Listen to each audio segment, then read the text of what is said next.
비단옷을 휘감은 7살 난 3대 독자가 차가운 눈으로 마당을 내려다보고 있었습니다.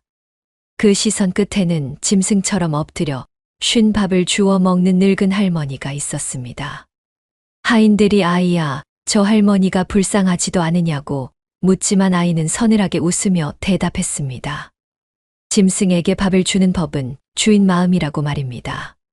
천륜을 거스른 악연인 줄 알았으나 할머니의 품속에서 나온 시커먼 봉지 하나가 집안을 발칵 뒤집어 놓게 되는데 과연 어떤 사연일까요? 하늘도 무심하다는 말은 이럴 때 쓰는 것일 겁니다. 조선 팔도를 덮친 대흉년은 사람의 목숨을 파리 목숨보다 못하게 만들었습니다. 7년 전 뼈만 앙상하게 남은 만삭의 며느리 연심은 부르트고 갈라진 입술로 시어머니 강 씨의 바짓가랑이를 붙잡고 애원했습니다. 어머님 제발 풀뿌리 삶은 물이라도 좋으니 한 모금만 주십시오. 저는 괜찮으나 뱃속의 아기가 더는 움직이지 않습니다. 하지만 곧간 열쇠를 쥔 시어머니 강 씨의 눈빛은 엄동설암보다 차가웠습니다. 시어머니는 품속에 숨겨둔 마지막 주먹밥을 꺼내 제 아들 입에만 넣어주며 매몰차게 며느리의 손을 뿌리쳤습니다. 비키거라. 내 아들 먹일 것도 부족한 판에 복덩이는커녕 입만 늘리는 짐승 같은 게 들어와서는 내가 굶는 건 내 팔자니라. 연심은 바닥에 나뒹굴며 흙을 긁었습니다. 배가 너무 고파 손톱이 빠지는 줄도 모르고 언 땅을 파헤쳤지만 나오는 것은 돌멩이뿐이었습니다. 그날 밤 연심은 차디찬 헛간 구석에서 배를 움켜쥔 채 눈을 감았습니다. 죽어가는 순간까지 며느리의 눈은 부엌 쪽을 향해 있었습니다. 따뜻한 김이 오르는 밥 한 숟가락 그 평범한 것이 사무치게 그리워 맺힌 한은 죽어서도 눈을 감지 못하게 만들었습니다. 강 씨는 며느리의 시신을 거적대기에 대충 말아 뒷산에 묻으며 침을 뱉었습니다.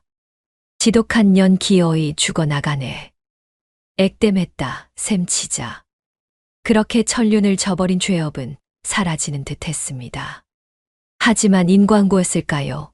아니면 하늘이 내린 짓궂은 장난이었을까요? 그로부터 7년이라는 세월이 흘렀습니다.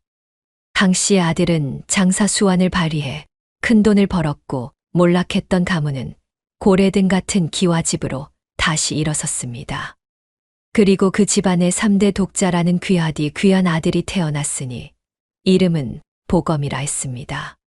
비단 포대기에 쌓여 온 집안의 사랑을 독차지하며 자란 보검이었습니다. 허나 이 아이에게는 기이한 점이 하나 있었습니다. 갓난쟁이 때부터 울지도 않고 그저 시어머니 강 씨만 보면 짐승을 보듯 서늘한 눈빛으로 노려보는 것이었습니다.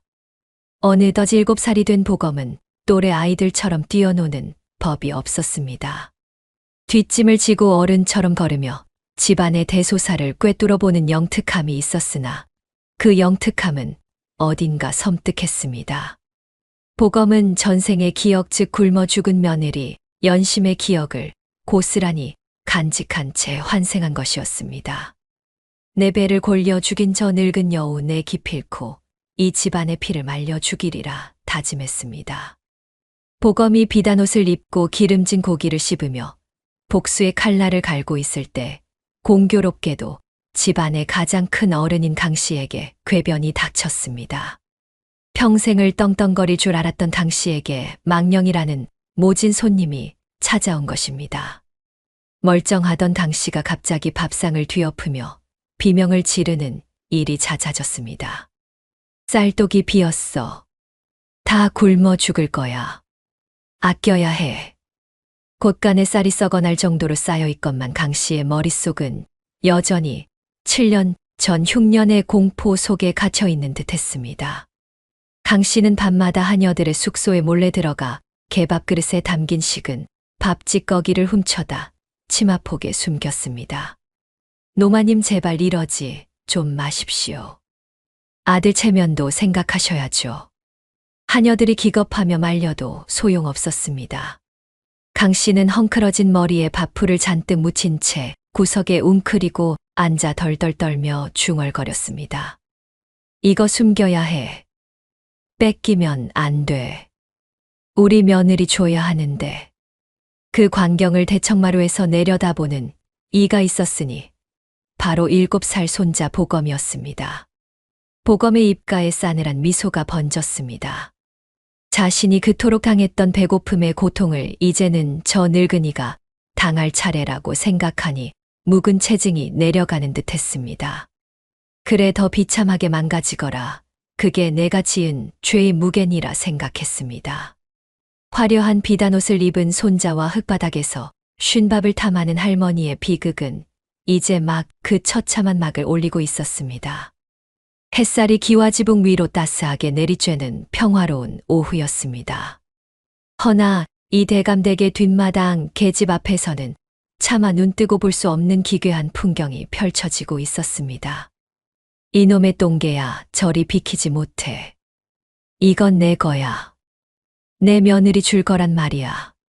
머리는 산발을 하고 옷고름은 다 풀어헤친 강씨가 쭈그리고 앉아 누렁이 밥그릇에 코를 박고 있었습니다. 누렁이가 으르렁거리며 지저대도 강씨는 아랑곳하지 않았습니다. 하녀들이 개에게 주려고 내다 버린 쉰보리밥과 생선 대가리가 뒤섞인 죽이었습니다. 냄새만 맡아도 구역질이 올라올 법한 그 오물을 강씨는 마치 임금님 수라상이라도 받은 양 허겁지겁 맨손으로 퍼담고 있었습니다. 아이고 마님 제발 이러지 좀 마세요. 남들이 보면 뭐라고 하겠습니까? 하녀들이 기겁하며 달려와 강씨를 뜯어말렸지만 노인의 힘이 어디서 솟아났는지 도무지 당해낼 재간이 없었습니다. 강씨는 하녀의 팔을 물어뜯을 기세로 뿌리치며 소리쳤습니다. 도둑년들 내 곳간을 털어가려고 그러느냐. 어림없다 어림없어. 흉년이 들면 쌀 한 톨이 금값인데 이 귀한 걸 버려. 그때였습니다. 소란스러운 뒷마당으로 비단 신발을 신은 작은 발이 들어선 것은 말이죠. 뒷짐을 진 채 천천히 걸어오는 7살 보검의 그림자가 강씨의 등 위로 길게 드리워졌습니다. 하녀들은 서슬퍼런 도련님의 등장이 저승사자보다 무서운지 황급히 고개를 숙이고 물러섰습니다. 보검은 말없이 쭈그리고 앉아 개밥그릇을 끌어안고 있는 할머니를 내려다보았습니다. 그 눈빛에는 연민이라곤 눈을 씻고 찾아볼 수 없는 차가운 조소만이 감돌고 있었습니다. 인기척을 느낀 강씨가 고개를 번쩍 들었습니다. 입가에는 시커먼 밥풀과 흙투성이인 국물이 덕지덕지 묻어 있었습니다. 그런데 참으로 기이한 일이었습니다. 보검을 본 강씨의 눈동자가 순식간에 해맑은 아이처럼 반짝이는 것이었습니다. 강씨는 흙이 잔뜩 묻은 손으로 개밥을 한 움큼 쥐더니 보검의 코앞으로 쑥 내밀었습니다. 어머나, 우리 도련님 아니십니까? 여기 와서 이것 좀 드셔보시지요. 방금 지은 하얀 쌀밥입니다. 김이 모락모락 나는 게 아주 맛이 좋습니다. 역한 쉰내가 보검의 코를 찔렀습니다. 밥알 사이에는 개털과 흙먼지가 뒤섞여 있었습니다. 보검은 당장이라도 그 더러운 손을 쳐내고 싶었습니다. 하찮은 짐승 취급을 하며 윽박지르고 싶었습니다. 하지만 보검의 손은 허공에서 딱 멈추고 말았습니다. 강씨가 내민 그 오물덩어리, 그것은 7년 전 며느리였던 자신이 그토록 먹고 싶어 했던 바로 그 밥의 형상을 하고 있었기 때문입니다. 비록 썩고 쉰내 나는 쓰레기였으나 굶어 죽어가던 연심의 기억 속에서는 그토록 갈망하던 생명줄이었습니다. 전생에는 나를 굶겨 죽이더니 망령이 들고 나서야 내게 밥을 권하는구나. 그것도 개밥을 주다니 참으로 기막힌 일이었습니다. 보검의 입가에 비릿한 웃음이 걸렸습니다. 속에서 뜨거운 것이 울컥 치밀어 올랐지만 그것은 감동이 아니라 기막힘이었습니다. 그때 소식을 듣고 달려온 하인 우두머리가 몽둥이를 들고 소리쳤습니다. 에이구 더러워라. 이 노망난 할망구가 도련님께 무슨 짓입니까? 당장 끌어내 헛간에 가두고 물 한 모금 주지 마라. 하인들이 강씨의 팔다리를 짐짝처럼 잡아채려 했습니다. 당신은 내 밥이라며 비명을 질렀고 밥그릇은 엎어져 흙바닥에 나뒹굴었습니다. 멈추거라. 나직하지만 서리빨 같은 어린아이의 목소리가 마당을 갈랐습니다. 보검이었습니다. 보검은 엎어진 개밥 그릇을 발끝으로 건드리며 하인들을 천천히 둘러보았습니다. 그 눈빛이 어찌나 매섭던지 덩치 큰 장정들도 오금이 저려 뒷걸음질 칠 정도였습니다. 누구 맘대로 이 할머니를 끌고 가느냐? 아니 도련님 그게 아니오라. 노마님께서 자꾸 해괴한 짓을 하시니 어쩔 수 없습니다. 두어라. 드시고 싶다지 않느냐? 보검은 차가운 미소를 지으며 강 씨에게 다가갔습니다. 그리고 소매자락에서 비단 손수건을 꺼내 강 씨의 더러운 입가를 닦아주었습니다. 겉보기엔 효심 깊은 손자의 모습이었으나 그 입에서 나온 말은 잔인하기 그지없었습니다. 앞으로 이 할머니는 내가 관리한다. 내 허락 없이는 밥 한 톨물 한 모금도 주지 마라. 흙을 먹든 개밥을 먹든 이분이 원하시는 대로 내버려 두란 말이다. 그것은 자비가 아니었습니다. 짐승이 된 시어머니를 자신의 통제하에 두고 그 비참한 꼴을 낱낱이 지켜보겠다는 잔혹한 선언이었습니다. 할머니 많이 드세요. 아주 배가 터지도록 드셔야지요. 7년 전 우리 어머니가 못 드신 것까지 다 드셔야 하지 않겠습니까? 보검의 속삭임에 강 씨는 영문도 모른 채 웃었습니다. 고맙습니다, 도련님. 참말로 착한 도련님이십니다. 보검은 흙바닥에 떨어진 밥알을 주워 먹는 강 씨를 말없이 내려다보았습니다. 가장 높은 곳에 있는 손자와 가장 낮은 곳으로 추락한 할머니의 뒤틀린 인연은 그렇게 더욱 단단하게 조여지고 있었습니다. 집안 꼴이 말이 아니었습니다. 대청마루가 울리도록 아버지의 고함이 터져 나온 것은 해가 중천에 떴을 무렵이었습니다. 아니 쌀이 또 비다니. 도대체 집구석에 쥐새끼가 몇 마리나 사는 게야. 곳간 문이 활짝 열려 있고 쌀가마니가 쌓여 있어야 할 자리가 휑하니 비어 있었습니다. 아버지는 씩씩거리며 마당에 모인 하인들을 다그치고 있었습니다. 그때 안방마님의 자리를 노리고 들어온 첩실의 사주를 받은 찬모가 누나를 굴리며 앞으로 나섰습니다. 찬모는 짐짓 억울하다는 표정으로 망령든 강 씨를 손가락질했습니다. 대감마님 솔직히 말씀드리겠습니다. 이게 다 노마님 소행입니다. 뭐라, 어머니가 그랬단 말이냐? 얘 밤마다 배고파 밥줘 하시며 곳간 주위를 서성이는 걸 본 사람이 한둘이 아닙니다. 노마님 뱃속에 걸신이 들었는지 그 무거운 쌀을 퍼다 어디다 버리시는지 원 알 수가 없습니다. 마당 구석 장독대 뒤에 숨어 있던 당신은 자기 이야기인 줄도 모르고 흘장난을 하고 있었습니다. 아버지는 얼굴이 불그락푸르락해져서 강 씨에게 성큼성큼 다가갔습니다. 어머니, 제발 정신 좀 차리세요. 며느리 굶겨 죽인 업보를 왜 집안 재산 축내는 걸로 갚으십니까? 왜? 아버지가 강 씨의 멱살을 잡고 흔들자 강 씨는 잘못했다며 아이처럼 비명을 질렀습니다. 아버지는 하인들에게 소리쳤습니다. 당장 어머니를 광에 가둬라. 밥버러지처럼 축내기만 하니 며칠 굶으면 정신이 좀 드시겠지. 하인들이 우르르 달려들어 강 씨를 끌어내려던 찰나였습니다. 멈추십시오. 서늘한 바람과 함께 어린 보검이 장부를 옆구리에 끼고 나타났습니다. 7살 꼬마의 등장에 하인들은 멈칫했고 아버지는 미간을 찌푸렸습니다. 보검아, 넌 들어가거라. 어른들 일이다. 어른들이 눈을 뜨고도 코를 베어가니 아이가 나설 수밖에요. 보검은 차가운 눈으로 찬모를 쏘아보았습니다. 찬모는 흠칫 놀라 뒷걸음질 쳤습니다. 보검은 장부를 펼쳐 아버지 눈앞에 들이밀었습니다. 아버지, 장부를 보십시오. 사라진 쌀이 자그마치 새 가마니입니다. 저 노인네가 힘이 장사입니까? 뼈만 남은 몸으로 쌀 한 말을 이기도 벅찬데 그 많은 쌀을 혼자서 어디로 옮긴단 말입니까?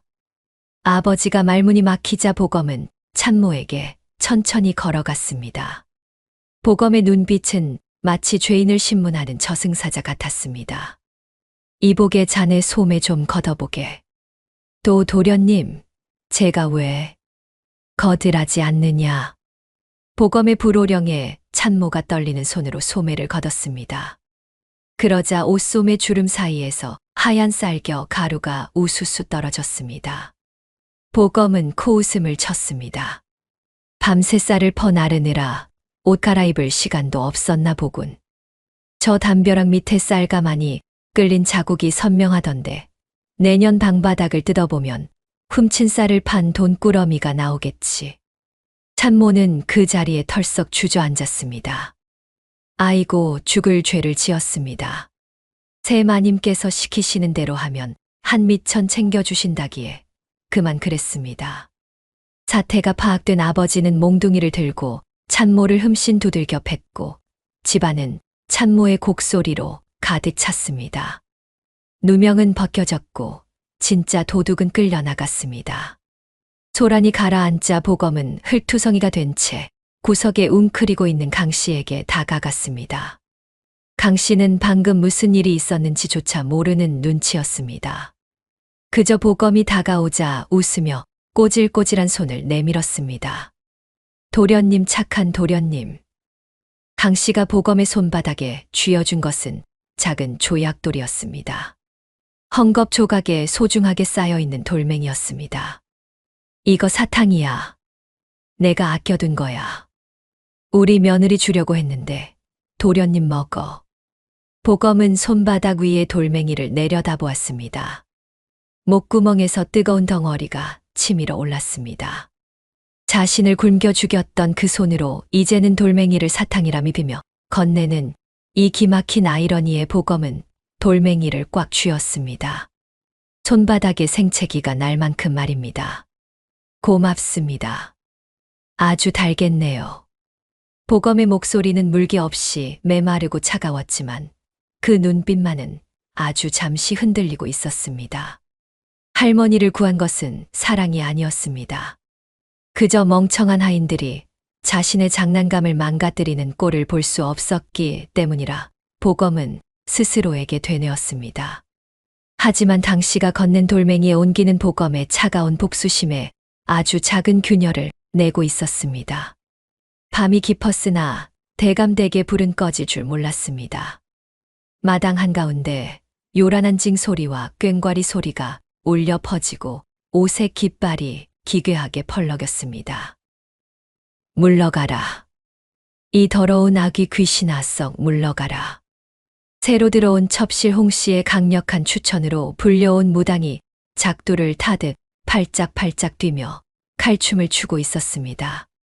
굿판의 재물은 다름 아닌 강 씨였습니다.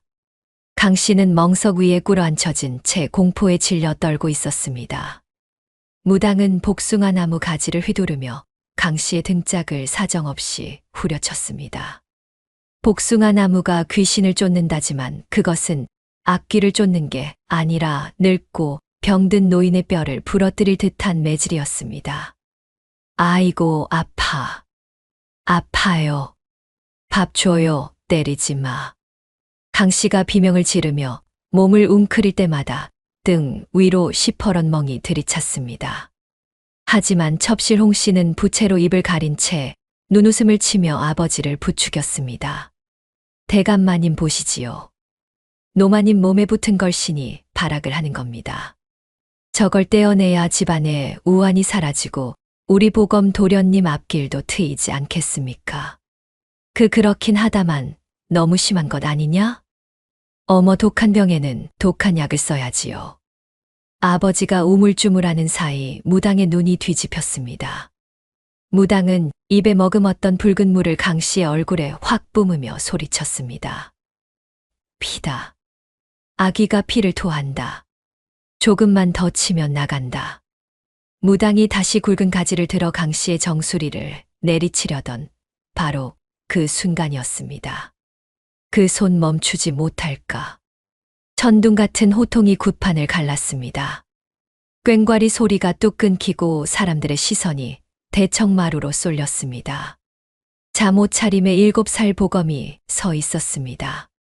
아이의 눈에서는 도저히 7살이라고는 믿기지 않는 살기가 뿜어져 나오고 있었습니다. 보검은 천천히 마당으로 걸어 내려왔습니다.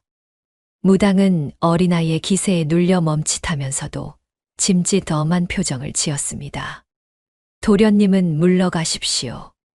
부정을 탑니다. 부정이라 하였느냐. 내 집 마당에서 사기꾼이 날뛰는 것만큼 큰 부정이 어디 있더냐. 보검은 강씨 앞을 가로막고 섰습니다. 그리고 피 범벅이 된 강씨의 얼굴을 소매로 닦아내며 무당을 노려보았습니다. 이게 아귀가 토한 피라고? 그렇습니다. 제 법력으로 귀신을 쫓아내고 있습니다. 보검은 코웃음을 치며 바닥에 떨어진 무당의 부채를 주워들었습니다.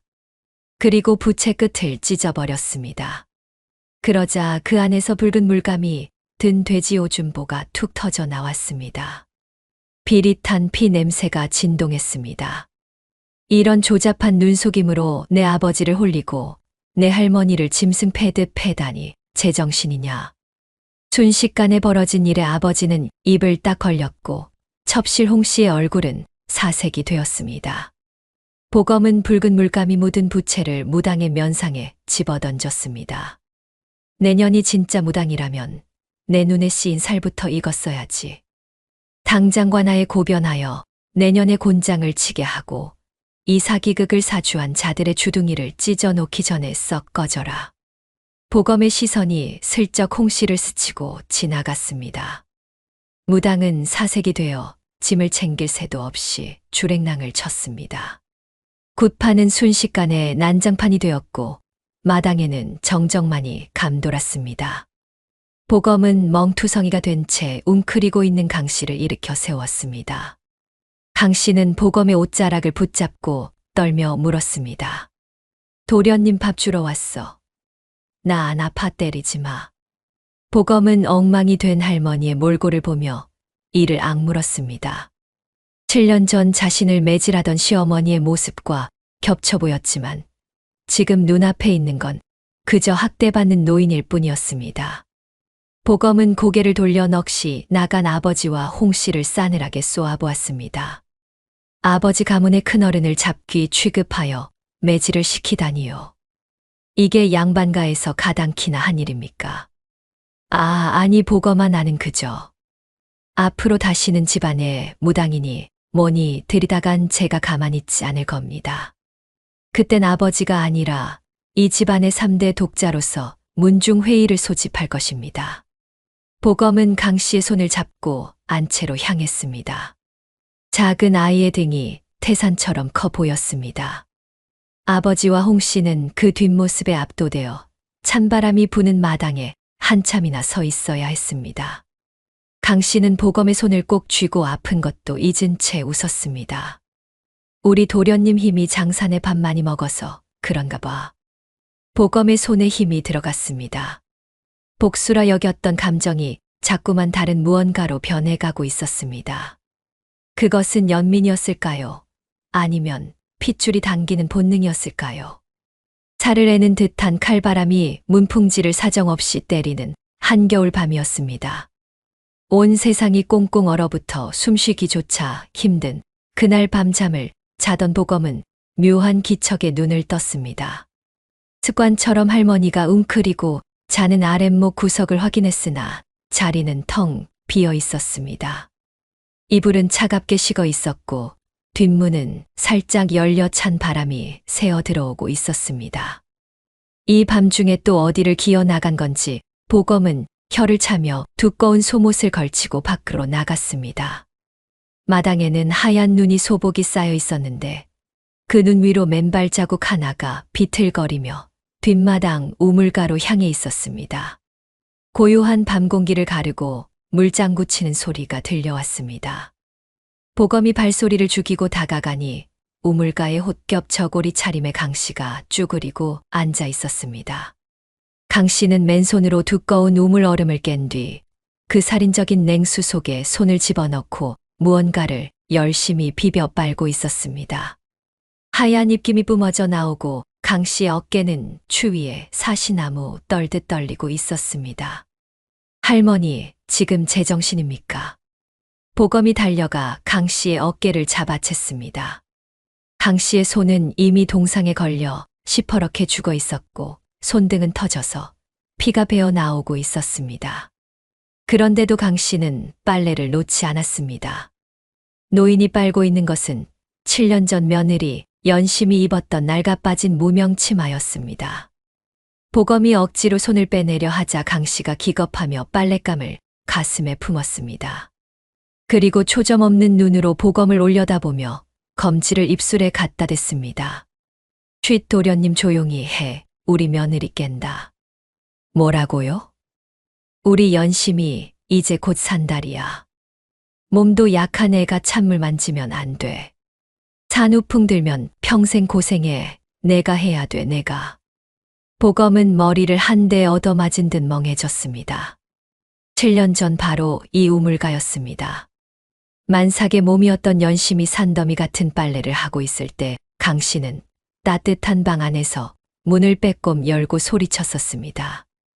꾀병 부리지 말고 얼른 하라며 쯧쯧대던 그때의 기억이 칼날처럼 생생했습니다. 그런데 눈앞에 망령든 노인은 과거의 자신을 대신에 얼음물에 손을 담그고 있는 것이었습니다. 강 씨는 손이 시리다며 신음을 흘리면서도 다시 손을 물속으로 집어넣으려 했습니다. 안 돼, 깨끗하게 빨아놔야 우리 손주 낳으면 입히지. 내가 잘못했어. 내가 나빴어. 그러니까 연심아 너는 들어가 있어. 그것은 단순한 빨래가 아니었습니다. 7년 동안 가슴 속에 맺혀있던 죄책감을 씻어내려는 처절한 몸부림이었습니다. 며느리를 굶겨 죽이고 찬물에 혹사시켜 죽게 만들었다는 그 끔찍한 죄의식이 망령이 되어서까지 노인을 괴롭히고 있었던 것입니다. 보검의 시야가 흐릿해졌습니다. 증오해야 마땅한 원수인데 복수해야 할 대상인데 눈앞에서 떨고 있는 이 쭈그려 앉은 뒷모습이 너무나 작고 초라해 보였습니다. 그만하세요. 보검은 강 씨의 젖은 손목을 낚아챘습니다. 얼음장처럼 차가운 냉기가 손바닥을 타고 심장까지 전해졌습니다. 그만하란 말입니다. 며느리는 죽었어요. 당신이 죽였다고요. 보검이 소리쳤지만 강 씨는 알아듣지 못하고 그저 아이처럼 울먹였습니다. 아니야, 연심이 방에 있어. 배가 고파서 자고 있어. 밥 줘야 하는데. 보검은 더 이상 참지 못하고 강 씨를 와락 끌어안았습니다. 작은 아이의 품에 늙은 노인의 몸이 폭 안겼습니다. 보검의 뜨거운 눈물이 뚝뚝 떨어져 강 씨의 언 손등 위로 흘러내렸습니다. 당신은 나를 죽였지만 지난 7년 동안 당신 자신도 죽여왔군요. 지옥 속에 살고 있었군요. 보검은 자신의 옷을 벗어 강 씨의 젖은 손을 감쌌습니다. 그리고 퉁퉁 부르튼 손에 입김을 불어주었습니다. 전생의 원망이 눈 녹듯 사라진 자리에 설명할 수 없는 슬픔이 차올랐습니다. 들어가요, 할머니. 제발 이제 그만해요. 보검의 부축을 받고 일어서던 당 씨가 밤하늘을 올려다보며 맑게 웃었습니다. 달이 참 밝다. 우리 며느리 얼굴처럼 훤하네. 그날 밤 보검은 젖은 손으로 잠든 할머니의 머리맡을 지키며 밤새 잠들지 못했습니다. 복수의 칼날은 무뎌졌고 그 자리에 아픈 연민의 싹이 트고 있었습니다. 집안의 불길한 먹구름이 들이운 것은 첩실 홍 씨가 아들을 낳고 난 직후였습니다. 홍 씨는 눈의 가시 같은 강 씨와 너무 영악하여 제 속을 꿰뚫어보는 듯한 보검을 몰아낼 기회만을 엿보고 있었습니다. 봄 기운이 감돌기 시작한 어느 날 저녁 안채에서 밥상이 뒤집히는 요란한 소리와 함께 홍 씨의 비명이 터져 나왔습니다. 사람 살려. 배야, 아이고, 내 배야. 아버지가 놀라 뛰쳐 들어가니 홍 씨가 입에 거품을 물고 바닥을 뒹굴고 있었습니다. 홍 씨의 밥상 옆에는 하얀 가루가 묻은 숟가락이 떨어져 있었습니다. 홍 씨는 고통스러운 연기를 하며 떨리는 손으로 문 밖을 가리켰습니다. 저 노인네가 내 국에다가 비상을 탔어요. 억울해서 어쩌나. 문틈으로 강 씨가 멍한 표정으로 서 있는 것이 보였습니다. 강 씨는 그저 배가 고파 밥 냄새를 맡고 기웃거렸을 뿐인데 홍 씨는 미리 준비해 둔 하얀 밀가루를 입가에 묻히고 독살극을 꾸민 것입니다. 어머니, 도대체 이게 무슨 짓입니까? 아버지는 이성을 잃고 강 씨에게 달려들었습니다. 며느리를 굶겨 죽인 것도 모자라 이제는 내 새 마누라와 핏덩이 같은 아들까지 죽이려 드십니까? 망령이 나도 곱게 나셔야지. 어찌 이리 악독하십니까? 강 씨는 아들의 고함에 놀라 뒷걸음질 쳤습니다. 아니야, 밥 좀 주라고. 밥 타령 좀 그만하세요. 지긋지긋합니다, 정말. 아버지는 강 씨를 거칠게 밀쳐버렸습니다. 힘없는 노인은 낙엽처럼 바닥에 나뒹굴었고 이마가 찢어져 피가 흘러내렸습니다. 하지만 아버지는 어머니의 피를 보고도 눈 하나 깜짝하지 않았습니다. 이미 마을에 미친 노인네가 산 사람을 잡는다는 흉흉한 소문이 도는 터라 자신의 체면이 깎이는 것만 걱정하고 있었던 탓입니다. 이 모든 광경을 지켜보던 홍 씨가 회심의 미소를 감추며 가쁜 숨을 몰아쉬는 척 아버지의 옷자락을 붙잡았습니다. 대감마님, 저는 죽어도 상관없으나 우리 어린 아들이 걱정입니다.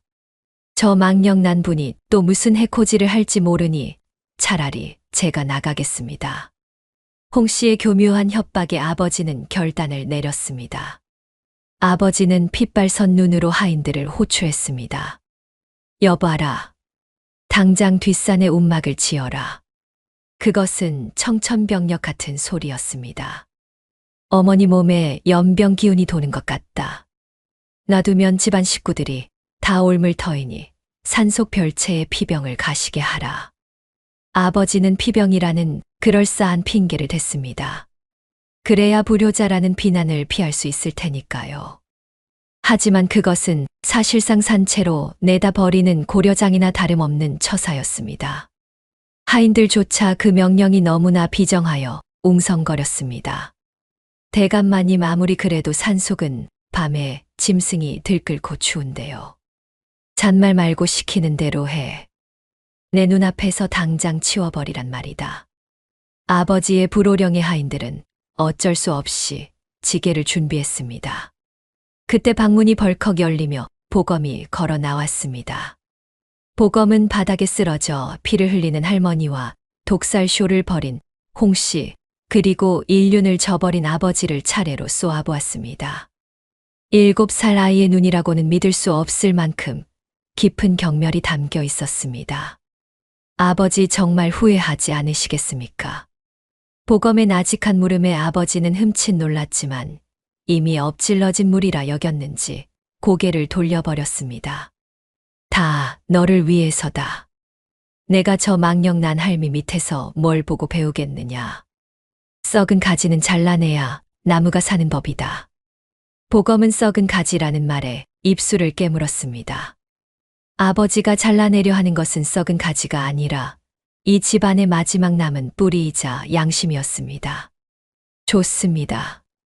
아버지의 뜻이 정 그러하시다면 알겠습니다. 보검은 더 이상 말리지 않았습니다. 지금 여기서 울고불고 매달려봤자 탐욕의 눈이 먼 저들의 마음을 돌릴 수 없음을 알았기 때문입니다. 대신 보검은 주먹을 꽉 쥐었습니다. 이제야말로 저들이 씌운 누명을 벗기고 가장 잔인한 방식으로 되갚아 줄 때가 왔음을 직감했습니다. 끌어내라. 아버지의 명령이 떨어지자 하인들이 강 씨의 양팔을 잡아 끌었습니다. 강 씨는 안 간다며 내 밥을 달라고 비명을 질렀습니다. 강 씨는 끌려가지 않으려 문지방을 붙잡고 발버둥 쳤습니다. 손톱이 뒤집히고 비명이 마당을 가득 채웠지만 닫힌 대문은 열리지 않았습니다. 홍 씨는 방 안에서 쾌재를 부르고 있었고 아버지는 귀를 막고 방으로 들어가 버렸습니다. 땅거미가 질 무렵 강 씨는 짐승처럼 묶여 지게에 실린 채 산으로 향했습니다. 이것이 영원한 이별인 줄도 모르고 노인은 품속에 무언가를 목숨처럼 꼭 끌어안고 있었습니다. 집안에는 무거운 정적만이 감돌았고 보검은 텅 빈 할머니의 방을 바라보며 싸늘하게 중얼거렸습니다. 기다리세요. 내 반드시 당신을 다시 모셔와 이 집안의 주인이 누구인지 똑똑히 보여줄 테니. 위기는 절정을 향해 치닫고 있었습니다. 산으로 가는 길은 험하고 가파랐습니다. 해는 이미 서산으로 넘어가 주위는 어둑어둑해졌고 으스스한 산짐승 울음소리가 메아리 쳤습니다. 지게에 묶인 강 씨는 산 입구에 도착하자마자 발작하듯 몸부림치기 시작했습니다. 죽는 것이 두려워서가 아니었습니다. 하인들이 지게를 흔들 때마다 품속에 넣어둔 그것이 떨어질까봐 사색이 된 것입니다. 안 돼. 내 보물 건드리지 마. 강 씨가 하인의 머리채를 잡고 늘어지는 바람에 지게꾼이 중심을 잃고 비틀거렸습니다. 뒤따라오던 아버지는 참았던 화가 머리끝까지 치밀어 올랐습니다. 이 노인네가 정말 끝까지. 아버지는 성큼성큼 다가가 강 씨의 품을 뒤졌습니다. 강 씨는 안 된다며 앙상한 손으로 아버지의 팔을 할퀴었지만 장정의 힘을 당해낼 수는 없었습니다. 내놔요. 도대체 뭘 그렇게 끼고 도는 겁니까? 아버지가 억지로 뺏어든 것은 시커멓게 때가 탄 헝겊 꾸러미였습니다. 퀴퀴한 곰팡이 냄새가 진동하고 겉으로 보기엔 영락없는 썩은 동아줄 뭉치 같았습니다. 아버지는 인상을 찌푸리며 바닥에 패대기 쳤습니다. 에이 더러워. 기껏 숨긴다는 게 이런 쓰레기입니까? 강 씨가 찢어지는 비명을 지르며 지게에서 굴러떨어졌습니다. 강 씨는 무릎이 깨지는 줄도 모르고 바닥을 기어가 꾸러미를 주워 담으려 했습니다. 충격으로 헝겊이 터지면서 내용물이 흙바닥에 어지럽게 흩어졌습니다. 그 뒤를 묵묵히 따르던 보검의 발이 딱 멈춰 섰습니다. 보검의 시선이 바닥에 흩어진 물건에 고정되었습니다. 그것은 썩은 동아줄이 아니었습니다. 바싹 말라 비틀어지고 거무튀튀하게 변색되었지만 그것은 분명 말린 토란대였습니다. 순간 보검의 머릿속으로 7년 전의 기억이 번개처럼 스치고 지나갔습니다. 입덧이 심해 물 한 모금 넘기지 못하던 만삭의 연심이 죽기 며칠 전 시어머니에게 울며 애원했던 말이 있었습니다. 어머님 쫄깃하게 무친 토란대가 먹고 싶어요. 그것만 먹으면 기운이 날 것 같아요 라고 말입니다. 그때 강 씨는 매정하게 돌아섰었습니다. 쌀도 없는 판에 토란대가 어디 있느냐며 돼지나 먹는 걸 찾고 있다고 핀잔을 주었지요. 그렇게 거절당하고 며칠 뒤 연심은 굶어 죽었습니다. 그런데 강 씨는 그날 며느리에게 주지 못한 토란대를 버리지 않았던 것입니다. 이거 껍질 벗겨서 삶아야 하는데. 강 씨는 흙투성이가 된 토란대를 주워 옷에 쓱쓱 닦았습니다. 그리고 멍한 눈으로 중얼거렸습니다. 우리 며느리가 먹고 싶다 했는데 내가 없다고 그랬어. 거짓말이야. 뒤뜰에 있었는데. 내가 나빴어. 아까워서 안 줬어. 강 씨의 눈에서 굵은 눈물방울이 뚝뚝 떨어져 말라비틀어진 줄기를 적셨습니다. 이제 주려고 7년 동안 모았는데 우리 연심이 오면 묻혀주려고 했는데 다 쏟아졌네. 아이고 아까워라. 그것은 쓰레기가 아니었습니다. 7년이라는 긴 세월 동안 밤마다 죄책감에 가슴을 치며 모아온 참회의 눈물이자 죽어서도 갚고 싶었던 빚이었습니다. 망령이 들어 자신의 이름조차 잊어버린 노인이 오직 며느리에게 밥을 먹여야 한다는 그 일념 하나로 품고 다녔던 토란대 뭉치였습니다. 보검의 다리가 후들거리더니 털썩 무릎을 꿇고 말았습니다. 심장이 갈기갈기 찢어지는 듯한 통증이 밀려왔습니다. 보검의 입에서 짐승 같은 울음소리가 터져 나왔습니다. 보검은 흙바닥을 기어가 강 씨의 손을 잡았습니다. 그리고 흙이 잔뜩 묻은 그 토란대를 빼앗아 자신의 가슴에 품었습니다. 할머니. 아버지는 영문을 몰라 멍하니 서 있을 뿐이었습니다. 보검아, 너 갑자기 왜 그러느냐? 그 더러운 걸 버리지 않고. 보검은 눈물범벅이 된 얼굴로 아버지를 올려다보았습니다. 그 눈빛은 더 이상 차가운 복수기의 것이 아니었습니다. 사무치는 그리움과 슬픔 그리고 뒤늦은 깨달음에 무너져 내린 아들의 눈빛이었습니다. 아버지는 아무것도 모릅니다. 이 토란대가 우리 어머니 목숨줄이었다는 거요. 보검은 강 씨를 와락 끌어안았습니다. 미안해요. 내가 몰랐어요. 당신이 이렇게 아파하는 줄 몰랐어요. 강 씨는 보검의 등을 토닥이며 해맑게 웃었습니다. 도련님 왜 울어? 배고파. 내가 이거 삶아줄까? 우리 며느리 줄 건데 도련님 조금만 줄게 울지 마. 산속에는 차가운 밤바람 대신 뜨거운 통곡 소리만이 오래도록 메아리 쳤습니다. 썩은 줄기는 그렇게 끊어졌던 두 사람의 인연을 다시 잇는 생명줄이 되었습니다. 산 중턱 차가운 흙바닥에 주저앉아 통곡하던 보검이 천천히 몸을 일으켰습니다. 눈물범벅이 된 얼굴을 소매로 쓱 닦아내자 그 눈빛은 방금 전의 슬픔을 집어삼킨 듯 서늘하고 단단한 쇠처럼 변해 있었습니다. 보검은 품에 안았던 흙 묻은 토란대를 소중하게 옷 안에 갈무리하고는 멍하니 서 있는 아버지를 올려다보았습니다. 아버지, 지게를 돌리십시오. 뭐라? 그게 무슨 소리냐? 집으로 돌아간다고 했습니다. 할머니는 산에 버려질 분이 아닙니다. 아버지의 얼굴이 일그러졌습니다. 보검아, 내가 아직 어려서 사리 분별을 못하는구나. 저 노인이 독을 탔어. 내 새 어미와 동생을 죽이려 했단 말이다. 독이라 하셨습니까? 보검의 입가에 비릿한 미소가 스쳤습니다. 그 독이 진짜인지 가짜인지 제 눈으로 확인해야겠습니다. 만약 그것이 거짓이라면 아버지는 오늘 천하의 페류나가 되어 하늘의 벌을 피치 못할 것입니다. 보검의 기세에 눌린 아버지는 꿀먹은 벙어리가 되었습니다. 7살짜리 아들에게서 돌아가신 선친보다 더 무거운 위험이 느껴졌기 때문입니다. 결국 상여 나가듯 우울했던 행렬은 다시 집으로 머리를 돌렸습니다. 한편 대감댁 안방에서는 첩실 홍씨가 쾌재를 부르고 있었습니다.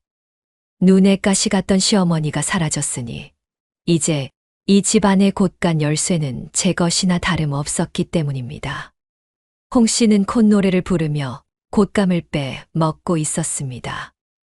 어머님은 산짐승밥이나 되시라며 내 아들이 이 집 기둥이 될 테니 걱정 말라고 중얼거렸습니다.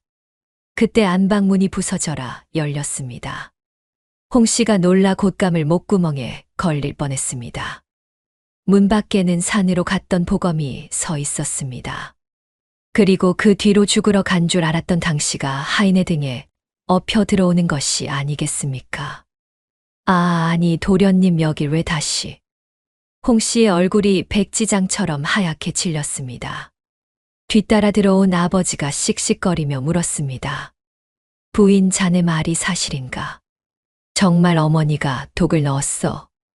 홍씨는 억울한 척 눈물을 짜내며 바닥에 엎드렸습니다. 대감마님 어찌 제 말을 못 믿으십니까? 제가 죽다 살아났습니다. 저 망령난 분이 그런 것입니다. 그 입 다물라. 보검의 호통이 안방을 뒤흔들었습니다. 보검은 등 뒤에 서 있던 하인 칠성이를 앞으로 불러냈습니다.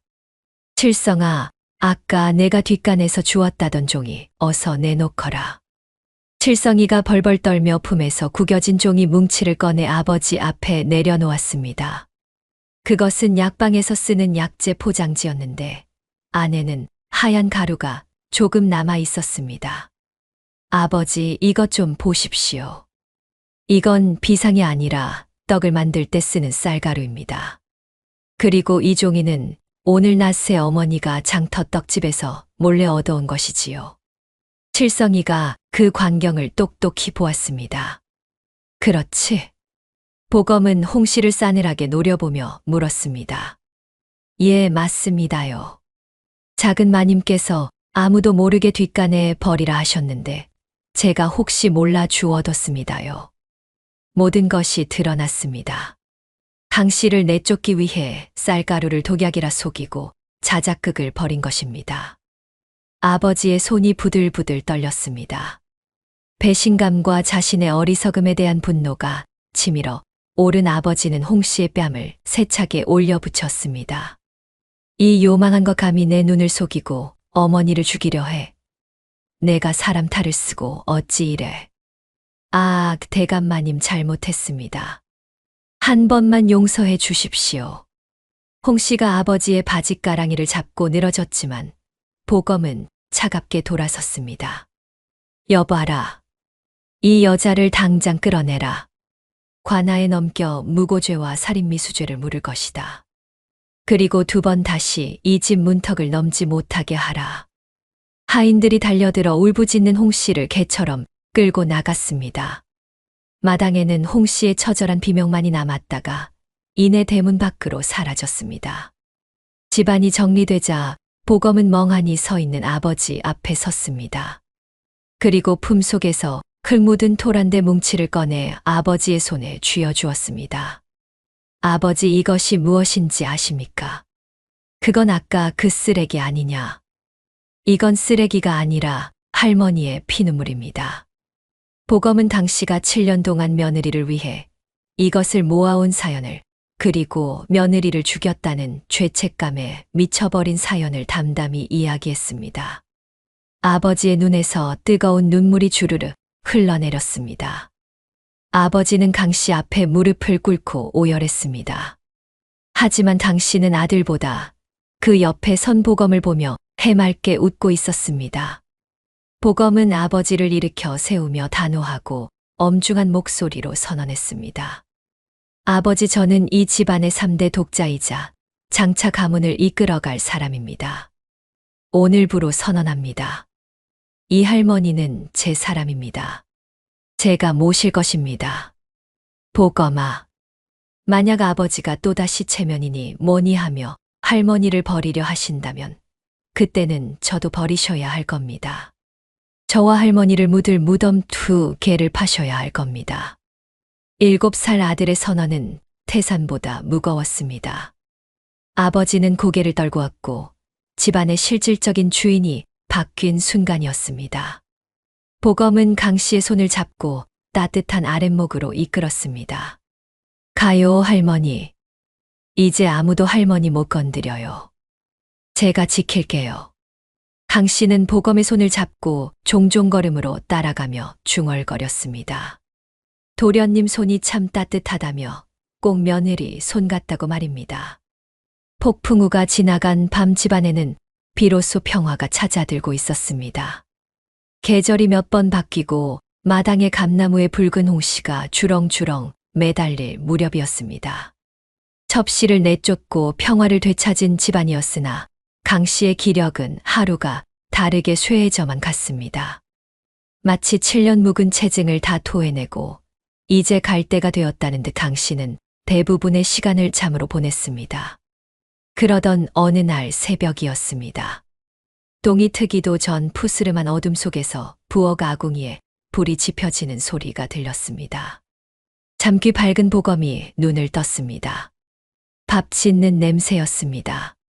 그것도 쉰보리밥 냄새가 아닌가. 수확한 햅쌀이 익어가는 구수하고 달큰한 냄새가 온 집안을 가득 채우고 있었습니다. 보검은 홀린 듯 방문을 열고 부엌으로 향했습니다. 부엌에서는 믿을 수 없는 광경이 펼쳐지고 있었습니다. 며칠 전만 해도 혼자 일어나지도 못하던 당씨가 정갈하게 머리를 빗어 넘기고 하얀 앞치마를 두른 채 솥뚜껑을 열고 있었습니다. 할머니, 보검이 조심스럽게 불렀습니다. 강씨가 천천히 고개를 돌렸습니다.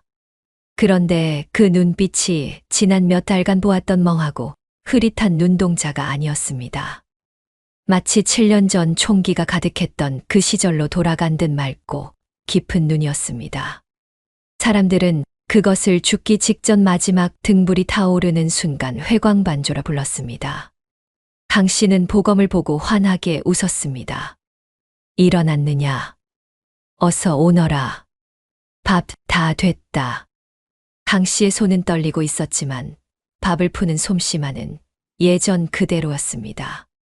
윤기가 흐르는 하얀 이 밥을 수북하게 담고 아껴두었던 소고기를 썰어 넣은 맑은 뭇국을 한 대접 퍼냈습니다. 강 씨는 소반에 밥상을 차려 마루로 들고 나왔습니다. 그리고 보검을 향해 손짓했습니다. 이리 와서 앉거라. 식기 전에 어서. 보검이 엉거주춤 밥상 앞에 앉았습니다. 김이 모락모락 나는 하얀 쌀밥이었습니다. 전생에 연심이 죽어가면서 그토록 간절하게 원했던 바로 그 밥상이었습니다. 보검이 숟가락을 들지 못하고 멍하니 있자 강 씨가 숟가락을 쥐어주며 보검의 손을 꼭 잡았습니다. 그리고 강 씨의 입에서 뜻밖의 이름이 흘러나왔습니다. 연심아. 보검의 어깨가 움찔했습니다. 강 씨는 눈앞에 손자를 보고 있는 게 아니었습니다. 7년 전 자신이 굶겨 죽인 며느리를 보고 있는 것이었습니다. 애미가 미안하다. 흉년 지나면 쌀밥 실컷 해준다고 했는데 내가 약속을 너무 늦게 지켰지. 내가 늙어서 욕심이 덕지덕지 붙어 내 입에 들어가는 걸 아까워했구나. 천벌 받을 이 시어미를 용서해다오. 강 씨의 눈에서 주르륵 눈물이 흘러내려 주름진 뺨을 적셨습니다. 어서 먹어라, 내 새끼. 배고팠지. 혼몸도 아닌데 얼마나 배가 고팠을고. 그것은 단순한 밥이 아니었습니다. 7년 동안 이승과 저승을 떠돌던 두 여인의 한을 풀어줄 세상에서 가장 귀하고 슬픈 밥상이었습니다. 보검의 시야가 뿌옇게 흐려졌습니다. 목구멍이 뜨거워져 아무 말도 할 수 없었습니다. 보검은 떨리는 손으로 숟가락을 들어 국을 한 술 떴습니다. 따뜻한 국물이 식도를 타고 내려가자 꽁꽁 얼어붙어 있던 지난 7년의 원망과 증오가 눈 녹듯 사라지는 기분이었습니다. 보검은 밥을 한 숟가락 크게 떠서 입에 넣었습니다. 달았습니다. 꿀보다 달고 눈물보다 짰습니다. 보검은 허겁지겁 밥을 먹기 시작했습니다. 체면도 격식도 차리지 않고 며칠 굶은 사람처럼 7년 전 굶어 죽은 귀신이 된 것처럼 밥을 입에 넣었습니다. 목구멍이 슬픔으로 꽉 막혀 밥이 넘어가지 않을 것 같았지만 생존을 갈망했던 전생의 본능은 입안 가득 밥을 밀어 넣게 만들었습니다. 울면서 먹는 밥 눈물에 젖어 짭짤해진 그 밥맛을 보검은 평생 잊을 수 없을 것 같았습니다. 보검은 밥을 씹을 때마다 울음이 터져 나와 밥알이 목에 메었습니다. 눈물이 뚝뚝 떨어져 국그릇에 파동을 만들었습니다. 강 씨는 그런 보검의 등을 따뜻한 손길로 쓸어주었습니다. 그래. 천천히 먹어라 채알라. 밥은 많다 솥에 가득 있어. 그 손길은 7년 전 며느리를 밀치던 매정한 손이 아니었습니다. 친정어머니처럼 따스하고 부드러운 약손이었습니다. 한 그릇을 싹 비운 보검이 숟가락을 내려놓았습니다. 배가 불렀습니다. 단순히 위장이 찬 것이 아니라 텅 비어있던 영혼의 허기가 채워진 기분이었습니다. 보검은 퉁퉁 부은 눈으로 강 씨를 바라보았습니다. 그리고 7살 손자의 목소리가 아닌 성숙하고 차분한 여인의 말투로 대답했습니다. 어머니, 잘 먹었어요. 밥이 참 다네요.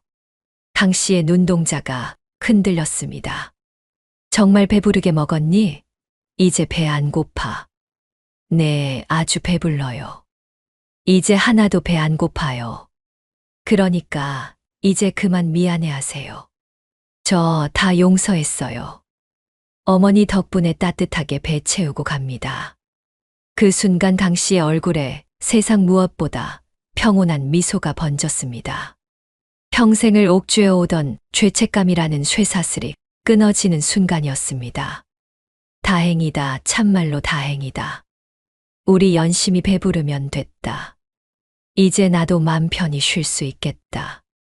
강 씨는 안도감에 긴장이 풀린 듯 보검의 무릎 위로 쓰러졌습니다. 아침 햇살이 부엌 문틈으로 쏟아져 들어와 두 사람을 비추었습니다.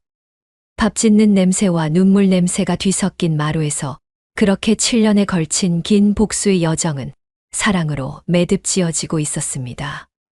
따스한 아침 햇살이 강 씨의 주름진 얼굴 위로 평화롭게 내려앉았습니다. 보검의 무릎을 베고 누운 당 씨는 밥 한 그릇을 싹 비운 손자를 바라보며 가늘게 숨을 몰아쉬고 있었습니다. 졸리구나, 배가 부르니 참말로 졸려. 강 씨의 눈꺼풀이 천천히 감겨 내려왔습니다. 노인의 눈앞에는 더 이상 흉년의 공포도 굶주림의 고통도 없었습니다. 그저 봄날의 아지랑이처럼 따뜻한 기운 속에 7년 전 고통스럽게 떠나보냈던 며느리 연심이 환하게 웃으며 손짓하고 있을 뿐이었습니다. 강 씨는 허공을 향해 힘겹게 손을 뻗었습니다. 그래, 가자 내 새끼. 툭 하고 강 씨의 손이 힘없이 바닥으로 떨어졌습니다. 보검의 무릎 위에서 강 씨는 세상 그 누구보다 편안한 얼굴로 긴 소풍을 마쳤습니다. 7년을 따라다니던 죄책감의 망령도 광기도 그녀의 마지막 가는 길에는 따라오지 못했습니다. 보검은 오열하거나 소리치지 않았습니다. 그저 조용히 할머니의 감지 못한 눈을 쓸어내려 감겨드릴 뿐이었습니다. 잘 자요 할머니. 그리고 안녕히 가세요 어머님. 그것은 손자가 할머니에게 보내는 인사이자 며느리 연심이 시어머니에게 보내는 마지막 용서의 전언이었습니다. 장례는 조촐하지만 정성스럽게 치러졌습니다. 뒤늦게 정신을 차린 아버지는 상복을 입고 땅을 치며 후회했지만 보검은 의연하게 상주 자리를 지켰습니다. 보검은 할머니의 관 속에 생전에 그토록 아꼈던 물건 말린 토 한 대를 함께 넣어드렸습니다. 저승 가는 길에 출출하시면 며느리 눈치 보지 말고 만나게 드시라는 뜻이었습니다. 세월은 유수와 같이 흘러 10수년이 지났습니다.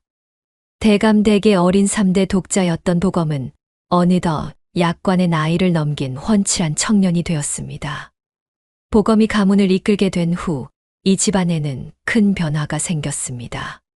흉년이 들어 마을 사람들이 굶주리면 보검은 제일 먼저 집안의 곳간 문을 활짝 열었습니다.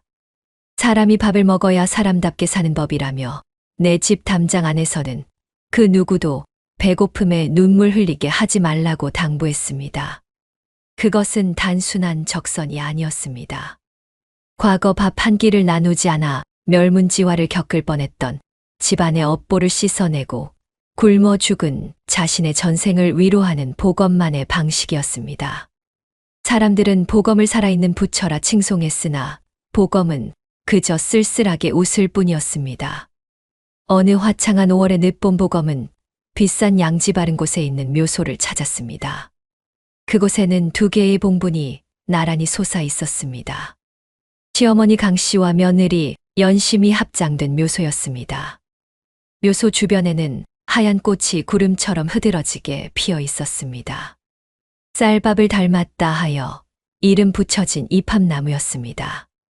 바람이 불 때마다 하얀 꽃잎이 우수수 떨어져 마치 묘소 위에 하얀 쌀밥을 가득 부어놓은 듯한 풍경을 자아냈습니다. 보검은 묘소 앞에 앉아 준비해 온 도시락을 꺼냈습니다. 하얀 쌀밥과 들기름에 고소하게 볶은 토란대 반찬이었습니다. 2분 오셨습니까?